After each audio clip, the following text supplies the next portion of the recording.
Përshëndetje gjithëve, përshëndetje nderuar president Mojsiu, përshëndetje kryetari i Këshillit Bashkiak Rudin Hylvi, përshëndetje panelit të gjithëve, përshëndetje historianëve që kanë dhënë një kontribut jashtëmase japin dita ditës për lartësimin e figurës e historisë Kavajës. Kjo është një moment krenarie për gjithë ne, por njëkohësisht është një moment reflektimi për pushtetin vendor. Ju bëmë dije se në projekt buxhetin e vitit 2026 është parashikuar një fond i veçantë për ngritjen e një obelisku në mes të qytetit Kavajës.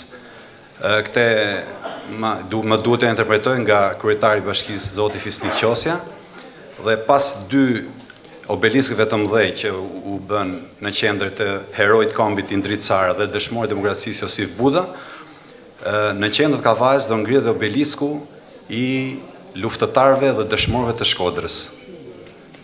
Kjo do të bëhet realitet sepse janë marrë gjitha masat me grupin e historianëve vetë do ulemi me kryetarin e bashkisë për ta organizuar në momentin si do ta bëjmë, kemi edhe arkitektin ton Max Kona për të na dhënë mendimet e saj, por me garanci të plot them që viti 2026 qendrën e Kavajës do ta gjej me obeliskun e dëshmorëve të Shkodrës.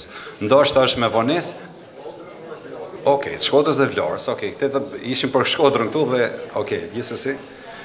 Ju falenderoj dhe edhe një herë tjetër ju japim fjalën përveç kësaj të obeliskut, do shkojmë pak edhe tek familja Mojsiu, po bëjmë ç'është e mundur që shtëpinë e Mojsive ta kthejmë një shtëpi muze.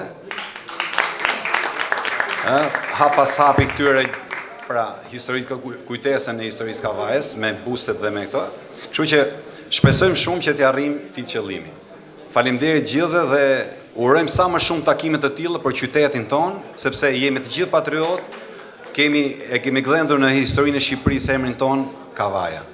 Faleminderit shumë gjithëve.